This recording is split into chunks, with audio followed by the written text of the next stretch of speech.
los cursantes de la especialización en Derecho Administrativo. Vamos a dar inicio a la primera de las clases offline en la materia Teoría General de la Organización Administrativa. El material que ya ustedes manejan y que está siendo alojado en el aula virtual, en Moodle, con el apoyo del profesor Freddy Mora. En este primer módulo que nos vamos a concentrar, en esta primera sesión del módulo 1, vamos a estar hablando primero, fijando un concepto, un conjunto de elementos del poder público, fijando cómo se distribuye el poder público en Venezuela, cómo se distribuye no solo a nivel de niveles políticos territoriales, sino también en ramas funcionales. En un punto segundo hablaremos de la vinculación poder público, rama ejecutiva, administración pública. Hablaremos también de las estructuras que integran el poder público, los dos conceptos claves, entes y órganos. Veremos después las tipologías de cada uno de ellos, las tipologías de los entes y las tipologías de los órganos. En el caso de los entes nos concentraremos en el tipo de ente, si es político, territorial o descentralizado funcionalmente, y en el segundo caso en las submodalidades del mismo, conforme a derecho público, conforme a derecho privado, etc. Igual para el caso de los órganos. Para terminar, en el caso de los órganos, fuera de las tipologías, vamos a mencionar un conjunto de elementos claves sobre la imputación por la actuación del órgano a los entes. Si observan en el material alojado en el aula virtual, vamos a quedarnos en la lámina 5, donde permite que visualicemos cómo está estructurado el poder público en Venezuela. Pero incluso antes de empezar a desagregarlo, es bueno que puntualicemos ese vocablo, poder público. Ya a lo largo de las notas de voz que hemos tenido en el chat, hemos encontrado este vocablo en el artículo 7 de la Constitución, en el 136 y 137 de la Constitución. Entonces es bueno que identifiquemos, aunque sea un conjunto mínimo de parámetros para este vocablo que vamos a emplear. El poder público puede tener múltiples acepciones, incluso desde el ámbito no solo del derecho constitucional y administrativo, sino desde el ámbito politológico. Para los efectos de la materia y por razones de tiempo me conformo con dos ideas. Podemos observarlo desde el punto de vista objetivo como la suma de todas las potestades, imperium, vamos a utilizar el vocablo genérico, competencias que tiene el Estado para regir nuestras vidas. Y si lo vemos ya no desde el punto de vista objetivo, la suma de todas esas potestades, sino desde el punto de vista subjetivo, sería la suma de todas esas instituciones que ejercen esas potestades, ese imperium, esas competencias. O lo que es igual, la suma de todos esos órganos y entes públicos que ejercen dichas competencias. Hecha esa primera aproximación al vocablo poder público, en Venezuela, ¿cómo se distribuye ese poder público? Cuando agarramos el artículo 136 de la Constitución, nos damos cuenta que ella afirma que en Venezuela el poder público se distribuye en tres niveles político-territoriales, como no podía ser de otra forma en un Estado que se declara federal, a saber, poder público a nivel nacional que se personifica en una persona llamada República Bolivariana de Venezuela, poder público estatal que se personifica en una persona llamada entidad federal o Estado federado y poder público municipal que se personifica en una persona municipio, llamada municipio o distrito cuando se agrupan. En tal sentido, si seguimos el mismo 136, esa persona nacional, esa persona llamada República Bolivariana de Venezuela también nos dice que el poder público en ese nivel político territorial se distribuye en 5 ramas, una rama legislativa, una rama ejecutiva, otra judicial o jurisdiccional, como quieran decirle, una ciudadana y una electoral. Vean ustedes que en el 136 no desarrolla las ramas del poder público que se han descentralizado territorialmente a nivel de los estados y municipios, sino que esto será objeto posterior en los artículos 159 y siguientes, caso de los estados, y en los artículos 168 y siguientes, caso de los municipios. Sobre ellos volveremos más adelante en el desarrollo de la materia. Lo que es importante visualizar es lo siguiente. A nivel nacional, la rama legislativa, en ella se inserta la Asamblea Nacional, La gran novedad entre la vieja constitución del 61 y la del 99 es que de un Congreso bicameral donde teníamos una Cámara de Representación del Pueblo, que era la de diputados, y una Cámara de Representación de los Estados Federados, porque en una república federal tenía este elemento lógico, que era el Senado, hemos pasado a una asamblea unicameral. Es discutible desde el punto de vista académico cómo un Estado federal al día de hoy no tenga una Cámara de Representación de los Estados Federados. Pero bueno, es la figura presente. También es cierto que un órgano legislativo unicameral pues simplifica mucho los procesos de formación de leyes. Pero también es cierto que deja en desmedro estados que tengan muchos menos diputados porque tengan una base poblacional menor que antes podían a través del Senado eh, manifestar elementos de control, hoy en día pues se ven disminuidos en la votación de un órgano legislativo unicameral. En la rama ejecutiva, puntualicemos los grandes cambios entre la vieja constitución y la nueva. Uno, la presencia del vicepresidente ejecutivo, que antes en la constitución del 61 no estaba. En otras constituciones pretéritas del país lo hubo, pero no la teníamos en la del 61. Como ese órgano de coordinación, de relación entre el Ejecutivo y el Legislativo, como ese primus inter pares con respecto a los demás integrantes del Consejo de Gobierno. Y otro elemento de novedad es la potestad organizativa que ahora se le da al presidente de la República en el 236 numeral 20, la posibilidad que a través de un reglamento orgánico él organice la administración pública nacional centralizada. Esto que en el imperio de la Constitución del 61 se hacía por la ley orgánica de la Administración Central, es ahora una competencia asignada constitucionalmente a la rama ejecutiva en órgano del presidente de la República. En la rama jurisdiccional o judicial se inserta el Tribunal Supremo de Justicia en lugar del Consejo de la Judicatura extinto, la hoy Dirección Ejecutiva de la Magistratura, así como los demás tribunales y juzgados de la República.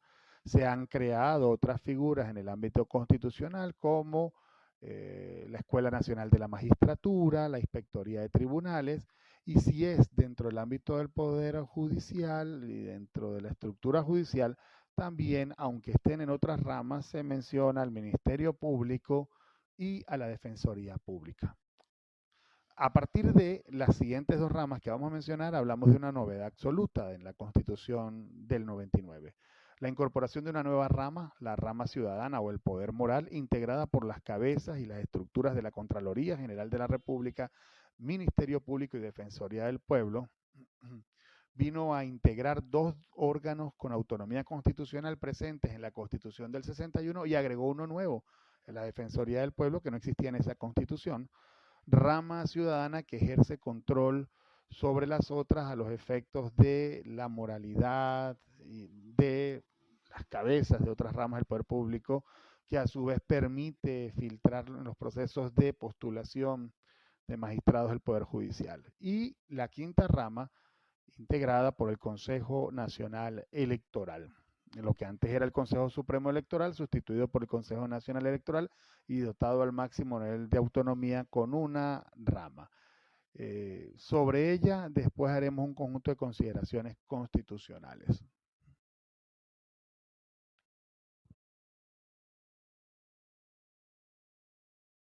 El siguiente punto a desarrollar es estructurar la vinculación que hay entre los vocablos, los conceptos de poder público, rama ejecutiva y administración pública.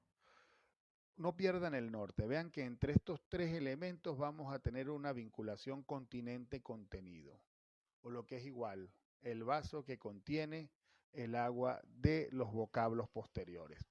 En el caso del poder público ya hemos identificado que el poder público tiene o está estructurado por distintos niveles políticos territoriales, nivel nacional, estatal y municipal, y que en cada uno de estos niveles hay una distribución funcional del poder público, que son las ramas de ejercicio de ese poder público. Dentro de esas ramas vimos que está la rama ejecutiva y que la rama ejecutiva, al igual que la rama legislativa, es una distribución del poder público por carácter funcional que se ha descentralizado en los tres niveles políticos territoriales. La vemos presente tanto a nivel nacional, en cabeza del presidente de la República, como a nivel estatal, en cabeza del gobernador del estado, y a nivel municipal en cabeza del alcalde.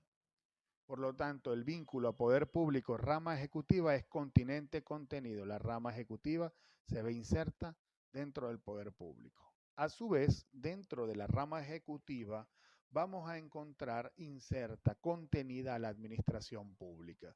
A fin de cuentas, es la administración pública la estructura que va a permitir materializar y ejecutar todas las órdenes que los niveles máximos de la rama ejecutiva establecen.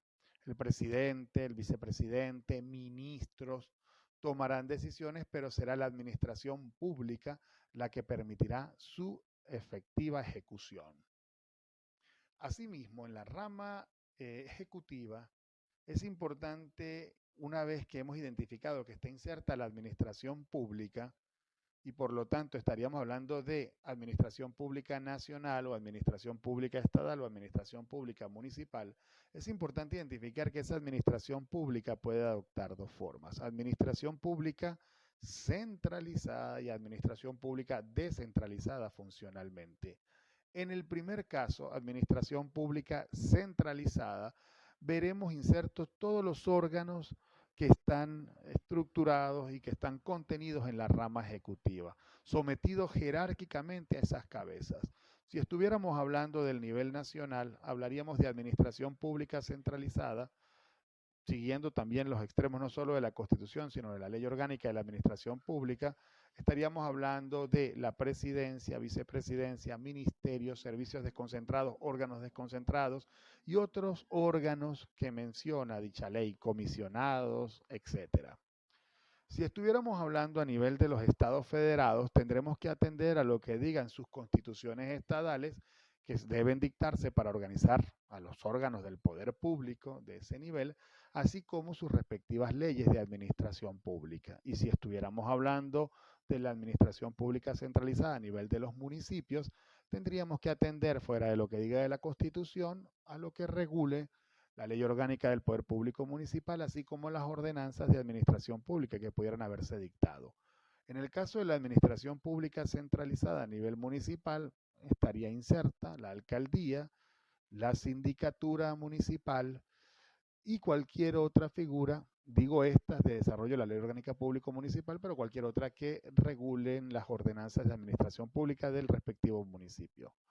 Por oposición a esta administración pública centralizada, que son órganos que están insertos en una rama que a su vez es parte integrante, órgano de un ente político territorial, hay casos en los cuales esa rama ejecutiva tiene competencias asignadas por Constitución, pero se da cuenta de que por sí sola no es lo suficientemente eficiente para ejecutarlas. Cuando llega a ese convencimiento, entramos de lleno en el ámbito de la administración pública descentralizada funcionalmente. Vale decir, aquella que surge una vez que el ente político territorial, a través de sus órganos, entiende que es recomendable o es más conveniente para ser más eficiente en la prestación de sus competencias, en la ejecución de las mismas, crear una persona distinta a él. Bienvenido entonces al mundo de los institutos autónomos o institutos públicos, fundaciones públicas, sociedades civiles o sociedades mercantiles públicas y asociaciones civiles públicas. Figuras que vamos a desmenuzar y a observar a detalle en el marco de la Ley Orgánica de la Administración Pública y en el marco de los módulos 2 y 3 de esta materia. En la lámina subsiguiente verán ustedes datos de una sentencia de la Sala Constitucional que ratifica los extremos que hemos mencionado en el presente punto.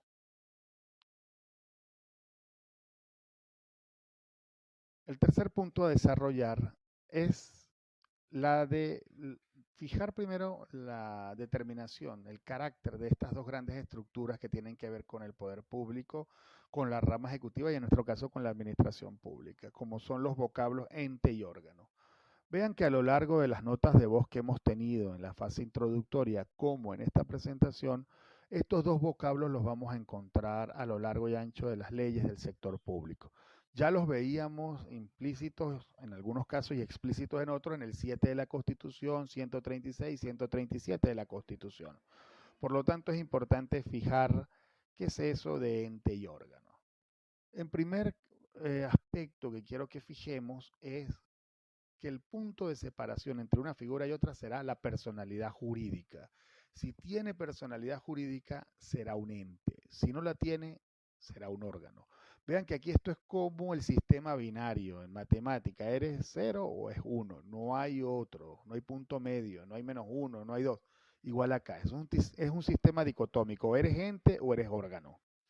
Y el punto de separación entre uno y otro es, ¿tienes o no tienes personalidad jurídica? Si la tienes, eres un ente. Si no la tienes, eres un órgano que integras a uno de esos entes. Fijado ese primer concepto, vamos a ir avanzando peldaño a peldaño, como si estuviéramos en una escalera. Vean, fijado ese primer peldaño, orientémonos al segundo peldaño. La pregunta lógica que pudiera surgir es, una vez que sé que el punto de separación es la personalidad jurídica, ¿quién es ente y quién es órgano? Fijen esta idea. Aprendámonos quiénes son los entes. Fijemos la lista de los entes porque ellos están tasados por constitución y ley. Si estás en esta lista, eres un ente. Por oposición, si no estás en esta lista, serás un órgano de alguno de esos entes. Los entes pueden ser de dos tipos, político-territoriales, y hablaremos de república, estado, distritos, municipios. Entes porque tienen personalidad jurídica propia, político porque todos los que les acabo de mencionar tienen órganos de representación política, vale decir ramas legislativas, vale decir legislativos a nivel nacional, la Asamblea Nacional, a nivel estatal, los consejos legislativos, a nivel municipal, los consejos municipales, órganos de representación del pueblo. Elimínales ese órgano de representación del pueblo y serán entes territoriales, pero ya no serán político-territoriales. Y territoriales porque ejercen sus competencias en un territorio, la república, el estado o el municipio. Bueno, si eres un ente político territorial porque eres república, estado, distrito o municipio, tienes personalidad jurídica propia. ¿Y quiénes más tenemos en esta lista de los entes? Tenemos los entes descentralizados funcionalmente.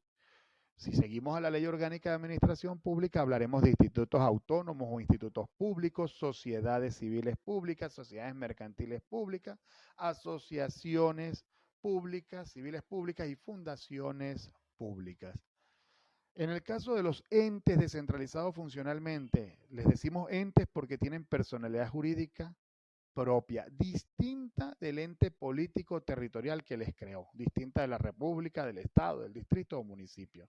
Y se les dice descentralizado funcionalmente porque a la administración central, que está en la rama ejecutiva de ese ente político territorial, literalmente se le desagregan, se le desgajan, se le sacan funciones para dárselas a esta nueva persona, para que las cumpla de forma mucho más eficiente.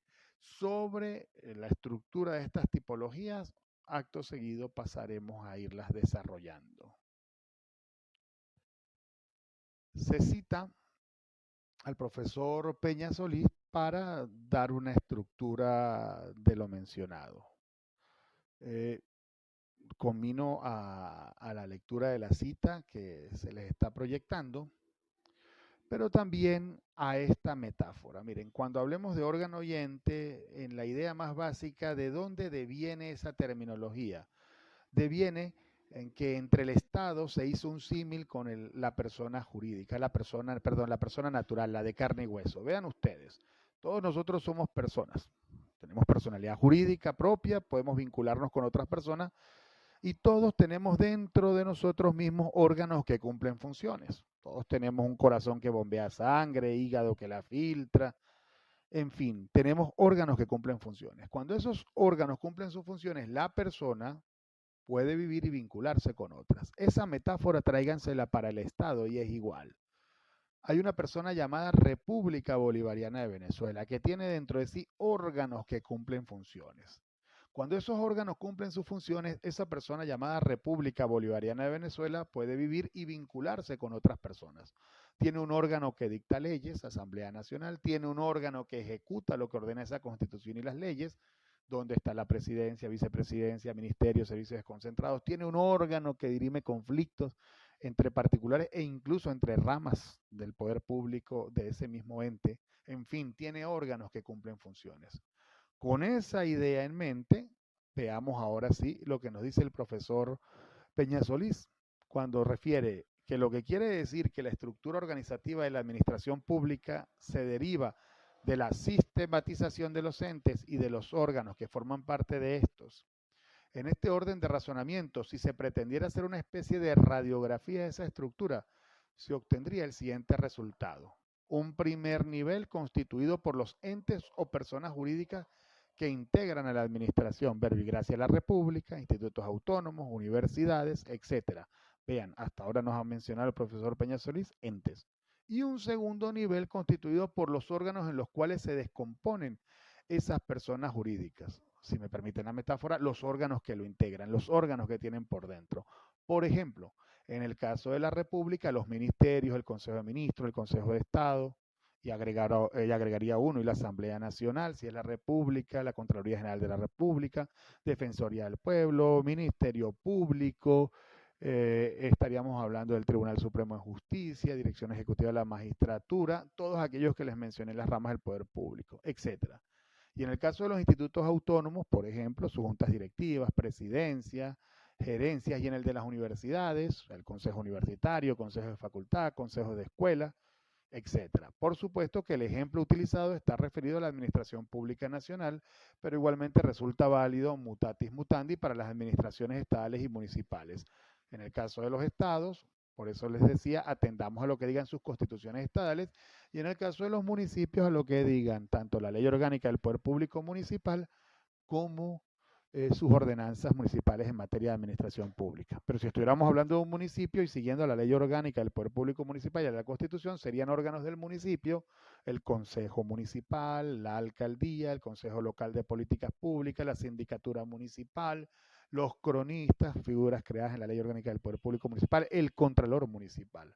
Y si estuviéramos hablando del nivel estatal, puro por la estructura de la Constitución Nacional, serían órganos de esas personas estadales, los consejos legislativos de los estados, gobernadores, contralorías estadales, consejos estadales de coordinación de políticas públicas.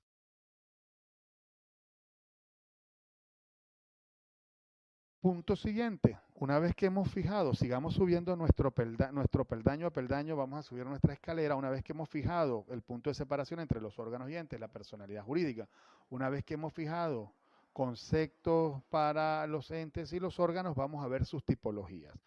Los entes, cómo se clasifican, y después veremos los órganos, cómo se clasifican. Los entes pueden ser de dos tipos, si atendemos al carácter de si son territoriales o funcionales. Entes territoriales los que ejercen su competencia en un territorio, república, estados, distritos y municipios. No hay otros porque no se inventó otros la Constitución. Si tuviera otro, otros mencionaríamos. Y luego están los entes no territoriales, o lo que son igual, los descentralizados funcionalmente, por el cual como ya hemos dicho, se les segregan competencias a la administración pública centralizada del ente territorial para dárselas a estas nuevas estructuras. Y ahí estaríamos hablando de los institutos autónomos o institutos públicos, las sociedades civiles o mercantiles, asociaciones y fundaciones públicas que desarrolla la Ley Orgánica de Administración Pública. Atendiendo a la naturaleza, a la base, si su base es de bienes o fundacional, o lo más importante es las personas que lo integran, los entes pueden ser de dos tipos, fundacionales o corporativos. Los fundacionales, su base fuerte son el conjunto de bienes afectos a un fin. Inspirados en el derecho privado, como ya lo decimos, su base radica en los bienes que persiguen esa finalidad. El ejemplo prototípico, los institutos autónomos o los institutos públicos, las sociedades civiles y mercantiles y fundaciones públicas porque son bienes afectos a un fin. Por oposición, los entes cuyo fundamento es corporativo, donde lo más importante no son necesariamente los bienes, sino las personas que persiguen un fin, los ejemplos prototípicos los tendremos en las asociaciones civiles públicas, y si ustedes leen a detalle la ley de universidades, el otro ejemplo prototípico son las universidades, que son corporaciones. Lo más importante en ellas no son sus infraestructuras, sino su personal, sus docentes, investigadores y estudiantes que juntos buscan la verdad. De hecho, si van a ese primer artículo de la ley de universidades, les ratifica ese carácter corporativo de la institución. Atendiendo, siguiendo esta tipología de los entes, a la forma en que se crean, los entes pueden ser a su vez de dos tipos: entes con forma de derecho público y entes con forma de derecho privado. Esta tipología va a ser importantísima, sobre todo, no tanto en el marco de la Ley Orgánica de Administración Pública, como sí lo va a ser en el marco de la Ley Orgánica de la Administración Financiera del sector público, porque esto nos permitirá identificar quiénes van a ir en el marco de las leyes de presupuesto y quiénes van a estar fuera de estas leyes de presupuesto. Se llama entes de derecho público aquellos que adoptan formas del poder público, formas que los particulares no podemos utilizar para crear personas.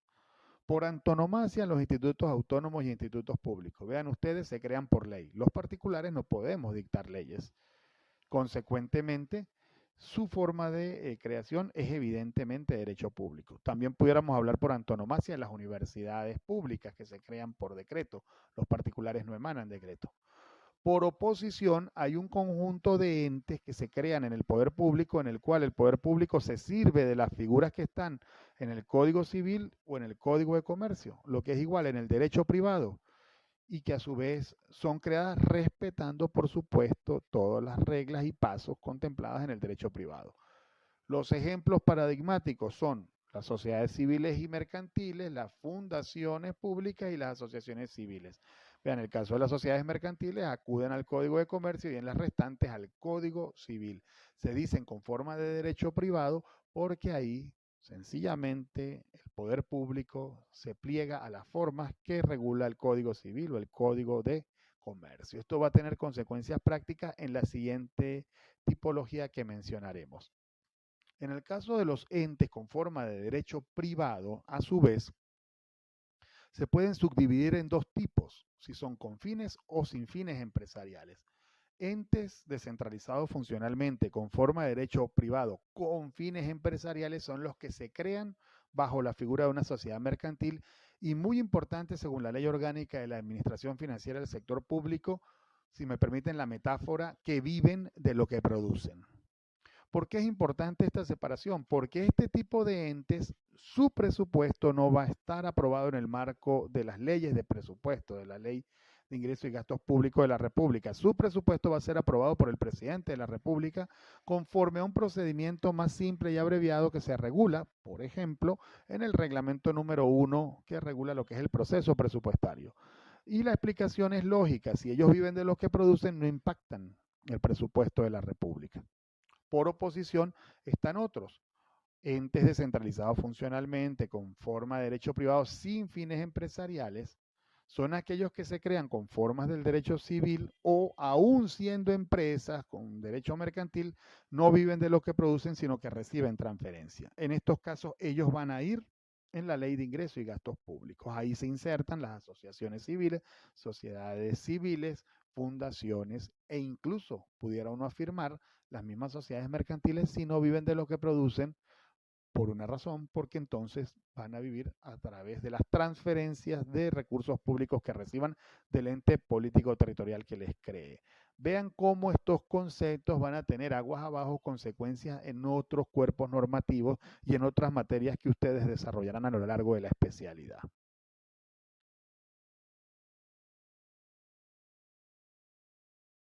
La otra gran estructura es los órganos. Vean ustedes, los órganos son estructuras que van a integrar un ente. No se concibe ningún órgano andando solo por la vida administrativa. Todos están insertos en un ente, o político, territorial o descentralizado funcionalmente. Si nos atenemos a la Ley Orgánica de Administración Pública, ahí vamos a encontrar todo un conjunto de tipologías de órganos, desde los órganos propiamente dichos que citan el artículo 15, que son las unidades de la República, los estados, los distritos y municipios. Verbigracia, a nivel nacional serían órganos propiamente dichos: la Asamblea Nacional, Presidencia, Vicepresidencia, Servicios Desconcentrados, órganos desconcentrados, Contraloría General de la República, etcétera. A nivel estatal, consejos legislativos, gobernaciones, contralorías estadales, y a nivel municipal, consejos municipales, alcaldías y contralorías municipales. Unidades de esa república, estados o municipios, todo lo que ellos realicen se imputa a su ente al que ellos pertenecen, al estado, a la república o al municipio respectivo.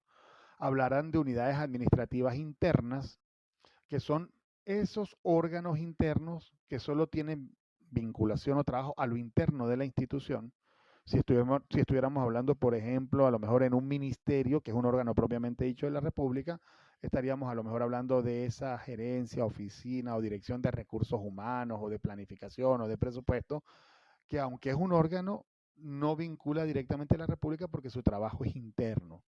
También hablarían de órganos de superiores de dirección y órganos superiores de consulta. En los primeros se inserta la presidencia, vicepresidencia, ministerios, porque dirigen la actividad administrativa de la Administración Pública Nacional Centralizada. Y en los segundos de consulta se insertaría, por ejemplo, la Procuraduría General de la República. Y luego órganos desconcentrados y servicios desconcentrados. Órganos que ya no son simples unidades administrativas internas porque el presidente, el gobernador o el alcalde les ha dotado de niveles de autonomía. Servicios desconcentrados y órganos desconcentrados tendrán nivel de autonomía administrativa, presupuestaria o financiera dependiendo del instrumento que les creó. Y la diferencia entre órganos y servicios desconcentrados devendrá en si el servicio desconcentrado solo se puede crear cuando estemos hablando de actividades que permitan captar recursos para reinvertir en mejorar la prestación del servicio. Ya como punto final, en la lámina anterior, en la 31, quiero que visualicen la siguiente idea. La vinculación órgano y titular del órgano. Vean, el órgano en un primer momento se asoció con la persona física. En un primer momento se partía de la idea de que era la persona el titular de todas esas competencias, pero si eso fuera así, situaciones como estas no se podían explicar. Si las competencias eran de Hugo Carmona, cuando Hugo Carmona se enfermaba, entonces nadie podría haber ejercido las competencias de Hugo Carmona. Y sabemos que no es cierto. Sabemos que si Hugo Carmona se enferma o Hugo Carmona se va de vacaciones o Hugo Carmona le dan un permiso, alguien va a suplir a Hugo Carmona y ejercer esas competencias. Por lo tanto, de esa tesis originaria del profesor Yerke se avanzó con el profesor Jelinek a la idea de que el órgano no debía ser consustanciado con la persona, sino con la idea de las competencias. El órgano será el nudo de competencias asignadas a esa estructura. Y eso sí permitiría justificar, si el órgano está asociado a las competencias, cuando Hugo Carmona no esté, el que le supla ejercerá dichas competencias, porque a fin de cuentas las competencias no son de Hugo Carmona, sino del órgano que le está detentando. En síntesis, la vinculación órgano y titular del órgano nos deviene a ver las dos etapas de evolución que tuvimos en esta estructura. La etapa inicial, asociar al órgano como la persona que ejerce esas competencias, y la etapa más avanzada, asociar al órgano como una estructura que tiene competencias asignadas. Con estos aspectos cerramos esta primera sesión.